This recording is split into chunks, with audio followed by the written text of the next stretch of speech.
but the school bus was trying to backed into one of the buildings. I think I have a picture on my phone. It damaged the back of the school bus. There's a big dent in the back of the Were you guys trying to get to the game? Or? Yes, I think we were trying to. I So you didn't even leave the parking lot yet, and there was already some damage. No, this was at Villanova's campus. Oh, okay. So we're at Villanova's So campus. Temple was out to destroy Villanova's campus. I guess we were trying to. And Karma said, no, we're going to destroy the bus instead. Yeah. Who won that game? I think Villanova did. What sport was it again? What sport? Soccer, men's soccer. Has Temple men's soccer always been good? They were pretty good my freshman year. Since then, I think they've been a little bit of a. I think both soccer programs have been in a bit of a lull because they had this big because I think they actually had one player play for the team in Pittsburgh that just won the Riverhounds. That he got drafted there. Oh, the okay. striker, and then we had this big goal. He was like 6'9". Kid was a freak. I don't understand why guys. more. I think we've had this conversation as well about hockey. Like, why don't you just get like a 6'10", 350-pound dude and stuff him in the net? You're not scoring a goal on the guy. Soccer might be a little different because you got a little more. Yeah, no, he was agile. mobile. He was a slender, like 6. He hoop or no? No, this guy was just no basketball, all just goalie. strict soccer. Goalie. I like it. Out the womb, you know exactly what you want to do. You want to stop soccer balls going into the net, and it helps when you're that tall too. All right, I'm pumped about this now. Yeah, big game this weekend. This is massive. 4:30 on ABC. ABC, they get prime time. They got prime time in Montana. Yeah. They're gonna have. Now, I wish there was some sort of. I don't think Central. What? I forget what is it. I forget what time. Mountain time. 3 It might be out 2:30. Maybe 2:30. It's 2:30. Oh, that's I think it might be 2:30. That's prime hours. This is gonna be dark by the fourth quarter. Yeah, it will. Under the lights and it's gonna get chilly. Yeah, it will. You're gonna see the mountains in the background. And let's hope they win, because when I put money on them in order to get our gifts afterwards, we got to cash in on this. We do. I have to make a trip to the casino for a couple things. I've got a couple to do. I've got a checklist of things I have to do at the casino. That sounds like a weekend activity, of course, not during the work week. No, we don't do it during the work week. Never. Focus on the grind. Yeah. Focus on the show. Yeah, focus on the show. Which, for the first 18 minutes, has been about Montana sports, which is it's all right. The viewers have to understand the love. Okay, we've got some hockey coming up. We do have hockey coming up. All right, let's get a break in here on 28-22 Sports tonight. I'm going to figure out the Montana quarterback's name so I can say it correctly, and we're going to talk winter sports, basketball, hockey, when we get back here on 28-22 Sports tonight.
Kayali Ayat is their quarterback at Montana.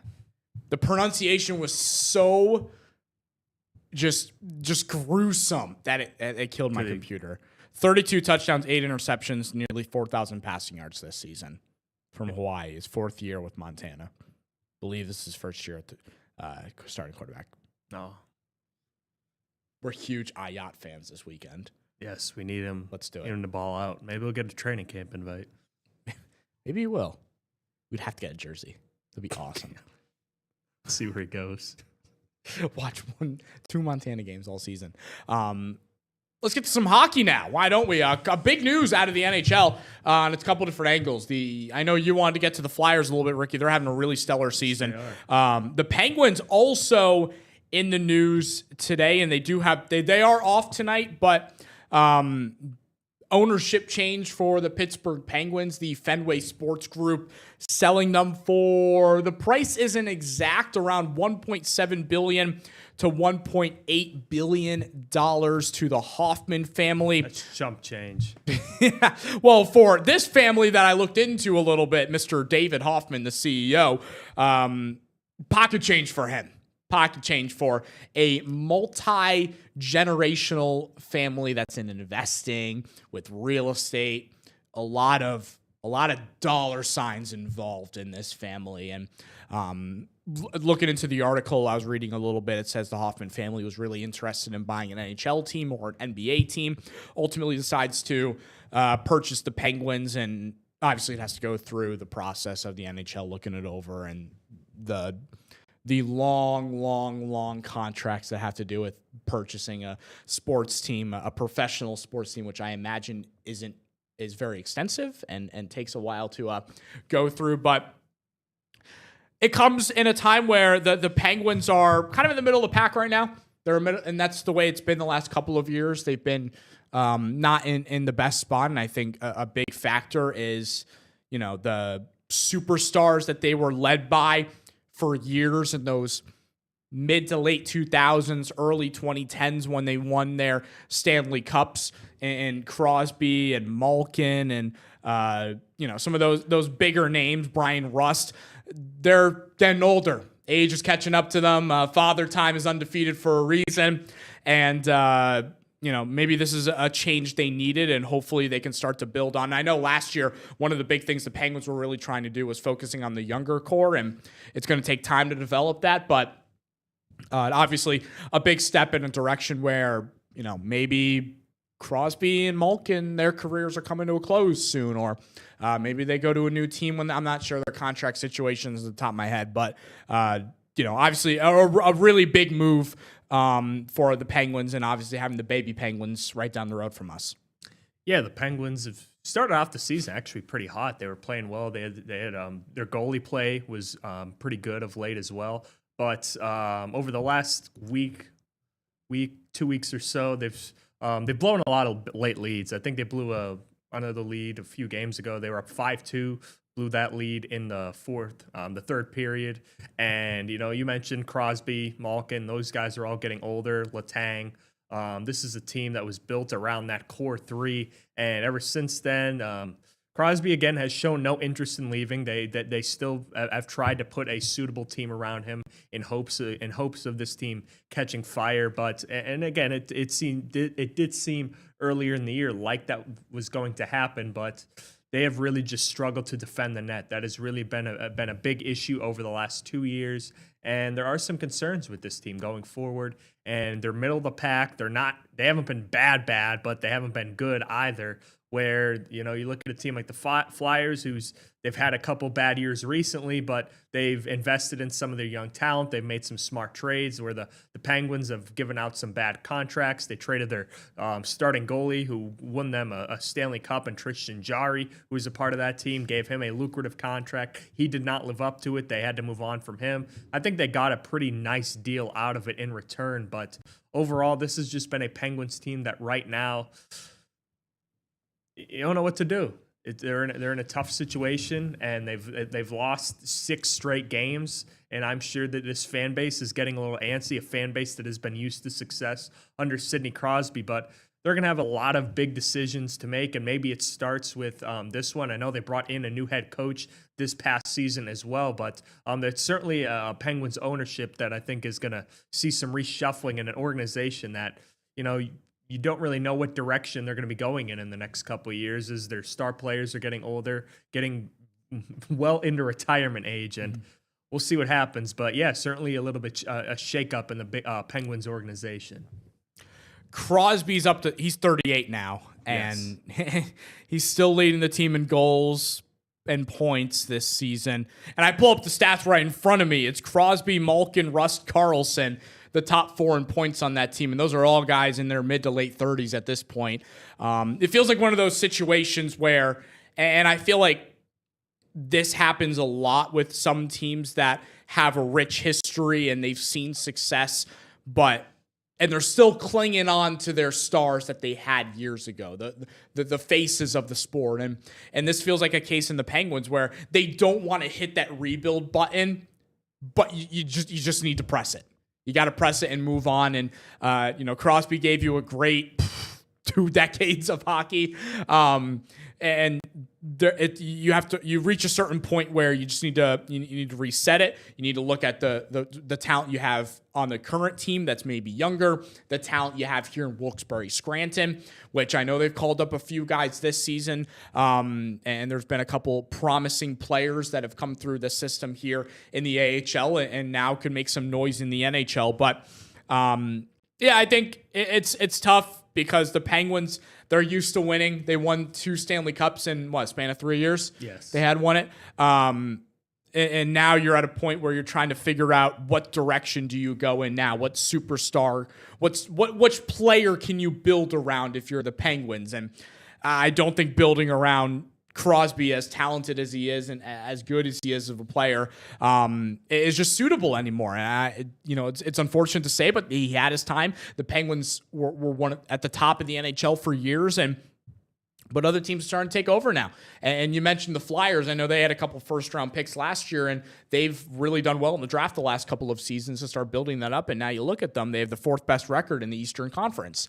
After a couple of years ago, I think it was, they were at the way bottom of the standings. I believe they were nowhere in contention whatsoever. Yeah, no, and it starts with right now Trevor Zegras, their center. He was a first-round pick out of Anaheim a few years ago. It was a guy I think they traded for a few years back, and he's really taken the mantle and been their key guy this year. 14 goals, 19 assists, leads the team with a plus-minus of 4 as well. This is a guy that Philadelphia traded for last year, has gotten some pretty good production out of him, and this is a team that right now, if you look at the Penguins' ages near the top of their stat sheet and the Flyers, there's a big complete opposite. There's a big discrepancy in age, and you look at it. One of their older guys, Travis Konechny, second on the team. Hasn't had as good of a year as last year, but has certainly been an impact player. Owen Tippett's given him some solid time at the right wing. I know they're pretty high on Matvei Michkov, who's recently come into the rotation there as well. But yeah, this is a Flyers team that right now sits 4th in the Eastern Conference standings, and there's a lot of guys that they've got promise in. I know Tyson Forster. It was just announced today that he is done for the season with a surgery that he had, but. This is a team that right now, with a lot of young talent, there's still some movable veteran pieces, particularly, I think, at that wing position. Do you think about moving Konechny? And before the season started, people were talking about the Flyers maybe tanking for McKenna, getting that last piece to really get them over the top. Well, I don't think people expected this Flyers team to be right now in the middle of the Eastern Conference standings, sitting at 4th, and they've really again had a really great start to the season, and they've been one of a huge success story. But now again, you have to see if this team could keep it up, because I think this team a few years ago was in playoff position throughout the last week, 2 weeks of the season, and they sort of collapsed late, and it allowed them to fall out of the playoff picture, and then I think someone else get in. But overall, I mean, this is a Flyers team that you have to be excited about going into the future with all these young pieces, with Zegras, with Tippett, with Michkov, even with Bobby Brink, the right winger, who has 15 points as well. This is a team that the Flyers could certainly have a lot of young pieces. They've built a lot through the draft, and they also have a great young goalie as well. I think he had a great game the other night. I think, what's his name? Oh, Dan Vladar as well. He's certainly been a huge upgrade for them there as well. 28 coming from the Czech Republic, and he's been their best goalie on the year. He's 12-5-3 on the year, 12 wins, 5 losses, 3 overtime losses. So you still get a point if you're the losing team in overtime. You still get 1 point. You don't get the 2 points for an overtime win, but he has easily been their best goalie this season, and I think he's been one of the best goalies in the in the NHL, allowing just over 2 goals a game. And it's funny, you talked about how the Flyers were good. What was it you say last year? And they it was a couple of years ago. They were good, and they fell off more towards the end of the year. Last year, I know they were not that good. I was gonna say okay, because they sit 4th in the Eastern Conference right now, but they have the 1, 2, 3, 4, 5, 6, 7, 8, 9, 10, 11, 12 best odds to win the Eastern Conference. As I said, yeah, again, I don't think they were a team that was on many people's radars just because of the youth of this team, but their goalie play has certainly gotten them there, and the play of their young stars. I think they just beat the Montreal the other night. I think it was last night, 4-1. Couture, I think, had 2 assists. But this team, again, I don't think many people expected them to be as good as they are. But I'm sure those odds may boost if they keep this up from their into later in the year. But yeah, right now they've just I think they still are in the proving themselves stages. But I think they certainly are starting to catch the attention of the people in the NHL. Despite I think the Eastern Conference standings are still a little tight, but the Flyers, with the way they're playing, they could certainly open up those standings a little bit and gain some ground if they keep playing the way they are and keep playing defense the way they are. And a player like Trevor Zegras, who's on the up and up for them, I'm sitting at 28, and he's just 1 year in the system. And they also, again, had a new coach coming into this year, so I don't think many people knew what to expect. Because I think when the preseason standings came out, they were down near them, and the Penguins were in the same area in terms of where they were going to finish. They're all more towards the bottom half of the conference. Flyers are on a little road trip right now in Buffalo tomorrow night, and then Saturday night at MSG against the Rangers before returning home right before Christmas. They play NHL on Christmas, or no? There are Christmas games on, or no? They have that night off. They have a long break. They get 4 days off. The NHL. Christmas? December 23rd. My schedule says December 23rd there's games, and then none until the 27th. That would check out. So hockey takes the time off while basketball and football go to war of who can bring in more viewership on Christmas Day. This year we might know the answer to that.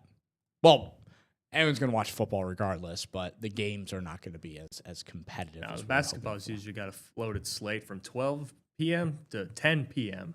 It does. The 5 o'clock game Eastern this year time might be a little rough, but I think we got the Mavericks Warriors. 2 teams on the struggle bus right now. Yes, the Mavericks have not played up to their level this year. They all got free golf carts today, though, courtesy of Kyrie Irving for Christmas.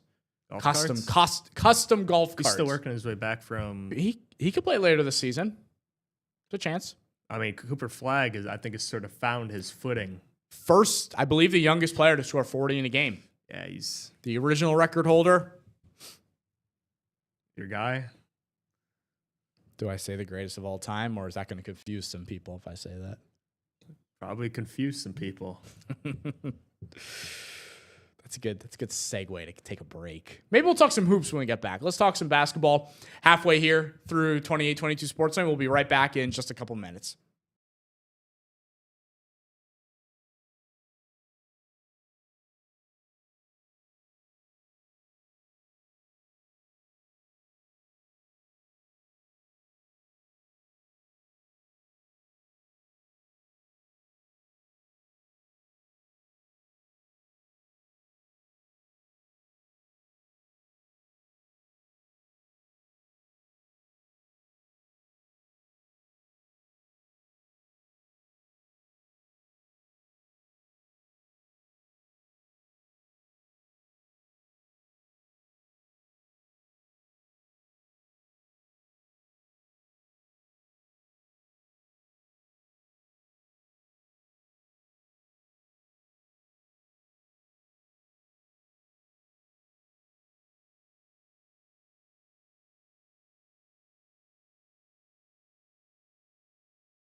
halfway through 28-22 Sports Night, presented by Hyundai on this Wednesday evening. Enjoying my last 30 hours of being 24 years old. Nice. I'm old then. I'm 25. I said that I was chatting with some lady at the gym, and she asked how old I was turning. I said 25, and I was feeling old, and she goes, "You've got to be kidding me. I'm going to be 3/4 of a century in a couple of years. You're not old." And I was like, I feel it though. Like now earlier I was talking about my elbow pain I'm feeling. I've been having leg pain, chest pain, elbow pain. This is bad. This is bad. Yeah, it's that time. It is. The Geisinger folks are going to get to know me so well. I'm going to be in there every 2 weeks for something new. Happens. I don't want it to happen, though. I don't like this. I think it'll happen in the near future, but I think it should be good for a little bit. But I don't know. I'm a little stressed out right now. A little stressed that the injuries are piling up already. The unknown injuries is the biggest thing. Now you know what an athlete feels like. They're not in their prime anymore. Yes. The unfortunate part is the pro athletes at 25 are doing just fine. They're in their prime right now. Prime. Yeah, it starts hitting them around like 5 years later, around 30, 31. That's true for most cases. But yeah, I guess I've never been a top athlete before. My prime was a few years ago when we were winning 3v3 and 5v5 tournaments in the intramural leagues at Syracuse University. We were unstoppable. That's actually not true. We would lose in like the Elite Eight every single season. We were known for choking, and it pissed us off so much. Because we would be so good during the regular season. We would beat teams.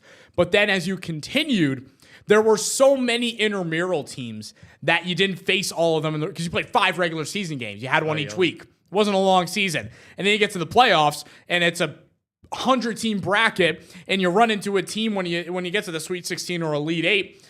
Half of them are D1 athletes just playing basketball. And at some point you learn, all right, I can't jump that high. I can't run that fast.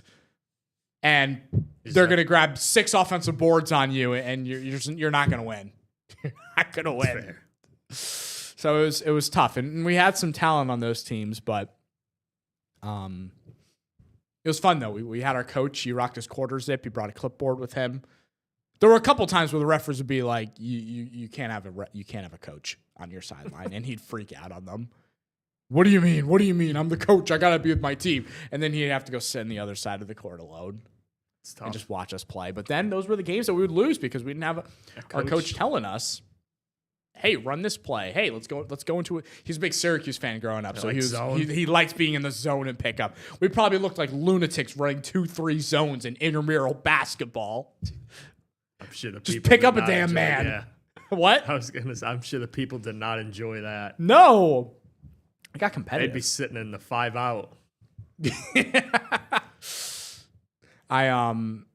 What did I do? I injured my shoulder somehow playing intramural basketball. I was reaching for a ball and like I messed up something in my shoulder. I swear I'm falling apart. I'm decomposing. Is that what they call that in science class when something's breaking apart? Decomposing. Yeah. I think my body's decomposing in so many different ways. This is not good. Your boys, they got a big one this weekend. The Steelers. Yes, they do. They've got a big one against the Lions. The big thing that we were talking about earlier this week when it came to the Steelers Lions, and it feels like the Steelers over the last month have just been playing stud running backs after stud running backs, and now they got to deal with 2 stud running backs this weekend. Yeah, they do. Jahmyr Gibbs, David Montgomery, Amon-Ra St. Brown, and Jameson Williams. It's going to be a fun game. And the Lions have a lot on the line here because they need to win. If they lose, their playoff chances are very, very slim. Yes, a lot of playoff maybe not so much for the Steelers, but for the Lions, there's a lot of playoff implications in this game if they want to stay alive. I'm curious are you confident? I like always asking, what's the confident confidence level at when it comes to the game this weekend for you as a Steelers fan, a lifelong Steelers fan that's gone through the trials and tribulations, as you like to call them? My confidence to win this game is probably around a 3 or a 4. I think there's a chance, but I think Pittsburgh has to play some really, really good football defensively and stopping the run. And this is probably one of the best offenses you're going to see for the remainder of the season with Detroit. They've got weapons all around. You mentioned Amon-Ra. They got Jameson Williams, who's been getting more involved on the outside. I think that's one of the things that's changed most under Dan Campbell. They've been trying to get him more involved both vertically and in the intermediate passing game. His speed in the middle of the field ever since Sam Laporta's went out. Of course, Amon-Ra St. Brown, he could beat you anyway, short, middle, deep. So they're going to have to deal with him in the slot. I mean, there's just a ton of ways he could beat you. And then Jahmyr Gibbs. Jahmyr Gibbs has really been the X factor for this team. I think in their wins, he's averaging over 100 yards a game. In their losses, he's averaging 40. So if there's one clear-cut player Pittsburgh probably has to stop, it's him, because he's their splash play guy out of the backfield. As much as I like Amon-Ra St. Brown, Jahmyr Gibbs is probably the engine that makes this thing go. Because Amon-Ra St. Brown, win or lose, he's going to get a lot of targets. No doubt. He's getting 10-plus targets a game, whether they win or lose. But I know Jahmyr Gibbs is at a streak recently, or a 6-game span where he's gone for 3 touchdowns, no touchdowns, 3 touchdowns, no touchdowns. What do you have last week? No touchdowns. Oh, boy. So a little trifecta coming this weekend. So, yeah, Pittsburgh, they got to stop him. Derek Harmon looking like he's going to play. I think he was a full participant this week, so looking good for him. Pittsburgh had 4 players not participate, TJ Watt being one of them, Nick Herbig as well, Isaac Seumalo with the triceps injury, and then James Pierre still battling a calf injury. So, but if I'm Pittsburgh, the Rams did have success moving the ball. The Jack Doles called the Lions secondary the Legion of Whom. I love that. So I love that. You just alluded to it. It's a perfect segue. We had a chance to talk with the sports director at Wood TV in Grand Rapids, Michigan, one of our Nexstar friends, one of our good Nexstar buddies, to talk everything. Jack Doles with this Lions-Steelers game, and you mentioned the Gibbs factor. He was quiet last week. You talked about the Legion of Whom. He covered all that, and we ready to play this interview? Yes, all right, let's hear from Jack Doles, our interview. I'm not gonna have my hair. It's gonna grow really long. Just let you know right now. I'm gonna have really long hair and a black shirt in this, so don't be phased. This is an interview from yesterday with Jack Doles. Joining us here on 2822 Sports Night, it's the sports director out in Wood TV in Grand Rapids, Michigan. It's Jack Doles joining us here on the show. Jack, appreciate you taking a couple minutes to chat about the Lions and Steelers, a much-anticipated matchup. 2 teams that the Steelers in the playoffs, but still battling head-to-head with the Ravens and the Lions in arguably the toughest division in all of football right now, with the Bears and Packers playing also this weekend. A really, really fun Week 16 slate ahead, and we appreciate you hopping on the show with us for a couple of minutes. Yeah, happy to be here, Nick, talking about Lions and Steelers. I didn't think this game would be this big for Detroit when the schedules came out, but here we are. Both these teams, 8-6, but very similar seasons, both 4-1 at the start of the year, and you're thinking Detroit, yeah, this could be a Super Bowl team. But they haven't won back-to-back games since October 5. They also haven't lost back-to-back games since 2022 season. So they'll be prepared for this one. They'll have a home crowd that, if Pittsburgh can jump out early, this crowd might start working against Detroit. But if Detroit gets rolling early on Pittsburgh, I think the Steelers could be in for some trouble. The term must win gets used a lot, and sometimes it starts getting used in October, and it's like, all right, let's take a chill pill real quick. But now we're into late December. Does this feel like a must-win game for the Detroit Lions? It's absolutely a must-win game, unless they don't care about making the playoffs. They really have to win out, and then they need the Bears to lose a game, and then they'll play the Bears on the final week of the regular season in Chicago. And if the Lions win these next 2 games and the Bears lose, and the Bears have the toughest remaining schedule of any team in the league, and it sets up for that showdown then, Detroit's got all it can ask for right now, but they do not control their destiny because of all these losses lately. For Steelers fans watching us every night, they know about the Lions offense and how prolific it is, and losing Laporta hurt in a big way, but you still have Amon-Ra St. Brown, you still have Jahmyr Gibbs, David Montgomery, Isaac TeSlaa has popped onto the scene every once in a while. He'll catch a touchdown. What makes, from your point of view as someone that watches the Lions every Sunday, what makes them so dangerous for any defense, and specifically now this Pittsburgh defense, to slow down on Sunday?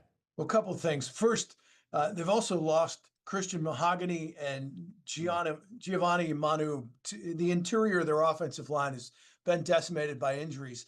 And if you've seen the teams that have had success against Detroit and have been able to slow them down, they get a pass rush against the Lions. What makes Detroit dangerous is if they get that running game going. Jahmyr Gibbs is unbelievable to watch. If he can get outside, you've got to be able to contain him, keep him inside. They've also got a great 1-2 punch. David Montgomery hasn't been quite as effective, but they had their best runs this last weekend when Montgomery was running the ball. So they like to establish Montgomery early because he's such a tough, hard runner, and he gets you an extra 2-3 yards on plays where he's got no business gaining any yardage. And that really fires up that Detroit crowd. They love their grit in Detroit. But and then once they get the running game going, then that play action is fantastic. The loss of Laporta was really difficult for the offense, but they're also just the most aggressive play calling team. Nobody goes for it on fourth down more often than Dan Campbell, but we've even seen him scale that back a little bit recently. But now that this season's on the line and the Lions are a completely desperate team, I think he will just go, things to the walls to try and get this Detroit offense and get that crowd going in Detroit on Sunday. And the Lions haven't only had injuries along the interior of that offensive line. Their secondary has been banged up over recent weeks as well. Brian Branch done for the year. That was a big loss for that back end. And then Kirby Joseph has also missed time recently as well. Pittsburgh, certainly not the most prolific passing offense but in the NFL, but you saw last night, once they got that run game going, the play action opened up, and the middle of the field opened up with DK Metcalf. What do you think the Steelers can do to start exploiting a defense that has allowed 27 or more points in each of their last 4 games? Yeah, what was surprising was how well the ball was run against them by the Rams last week, because the interior of the defensive line has stayed relatively healthy. But you talked about Brian Branch and Kirby Joseph. They're also missing Terry and Arnold. They're missing Carlton Davis. They're missing Thomas Harper. And Amik Robertson hurt his hand this last week. So what the Lions are throwing out there is a secondary that has been dubbed the Legion of Whom, because even Lions fans can't name who most of these guys are that they're putting on the field right now. But it's the fact that the Rams could run the ball against Detroit, which was a little bit surprising. Detroit, the last 2 years, they've really owned the lines. Although last year, remember, their front 4 was all banged up. Their top 7 defensive linemen were out with injuries. That was last year. This year, they've remained fairly healthy. But, we've got to see if Aiden Hutchinson can really get a pass rush going. The Lions haven't had it that good of a pass rush this year, which is a bit surprising. And defensively, they haven't stopped the ball as much. So I expect the Steelers to try and come out, run the ball. And then if that opens things up for Aaron Rodgers, then, we'll see what happens. But yeah, that Detroit secondary has really kind of been the biggest excuse Detroit has this year for their struggles, especially on defense. And I forgot to mention another weapon on offense in Jameson Williams. And Ricky over here always loves to compare Jameson to George Pickens during his time with the Steelers. The antics are very similar at times, and the unsportsmanlike conducts and excessive celebrations, a couple similarities there. I've actually run into a couple of Lions fans in this area and Michigan sports fans as a whole. So maybe you can bring some optimism to them that are maybe watching us. Do you see the Lions getting into the playoffs ultimately when it comes down to it at the end of the year? Well, win this week and maybe. Their chances aren't great right now, but it's still a possibility because they do have the talent to win 3 straight, but they have to win this game. And then they have to win next week, another winnable game. But, that going to Chicago for that final week and playing outdoors, the Lions have not fared all that well outdoors. They've had a whole bunch of games indoors, and, Ford Field is a great home field advantage when they're playing well, when they've got the crowd jacked up. But right now, this crowd, you're starting to feel a little bit of tension from them.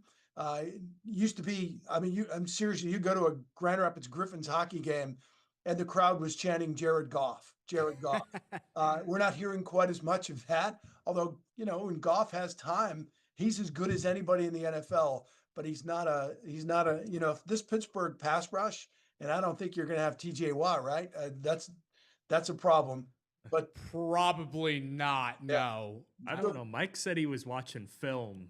Well, Mike has also claimed he's not a medical expert either. So I think he's questionable. I guess questionable we can throw out there. Yeah, if the Steelers can put some pressure on that Lions passing game, and if you can shut down the run, Gibbs has really gotten most of his yardage in 3-4 games this year.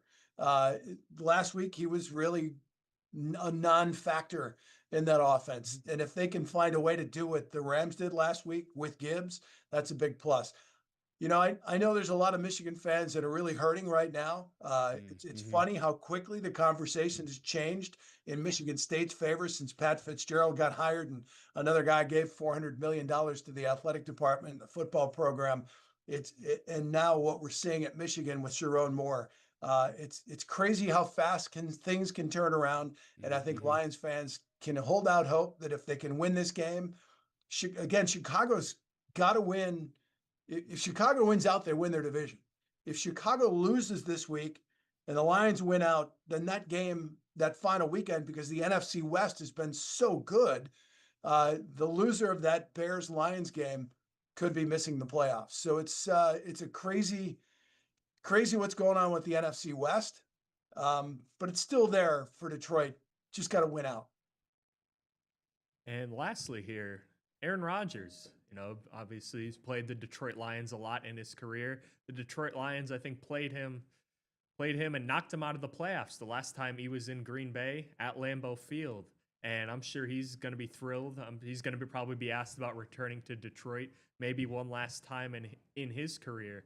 But this is a Detroit Lions team that has not beaten Pittsburgh since 1998, I believe, home or away. The last time they played, I think it was a brutal tie where the Lions, I think it was Dan Campbell's first year, and that game ended up being a tie with Mason Rudolph at QB. Yeah. What would it mean to Detroit fans to, I think, maybe not put the Steelers team maybe in a little bit of jeopardy of them missing the playoffs, as they only hold in a 1.5, 2-game lead against the Baltimore Ravens? I think they're more concerned with trying to get in the playoffs. There's absolutely no love lost for Aaron Rodgers anywhere in the NFC North. Chicago, where he said he was their owner. Detroit fans can't stand him because of all the success he had with the Packers. But these aren't the same Lions that we watched, for a couple of decades here, who had one playoff win before Dan Campbell got here in the Super Bowl era. These Lions are really good. They're very talented. They're just really unfortunate with all the injuries that have happened. But when they get things rolling, as we saw with the Dallas Cowboys game, if they can hold the Steelers to field goals, I think this Lions offense can certainly put points on the board against anybody. They still put a lot up on the board against the Rams, but it was just a disastrous third quarter. They have to avoid that sort of a thing. Lions Steelers 425 Sunday right here on WYOU. Jack, we appreciate you swinging by the show and joining us for a couple of minutes. You bet, Nick. Thanks for having me.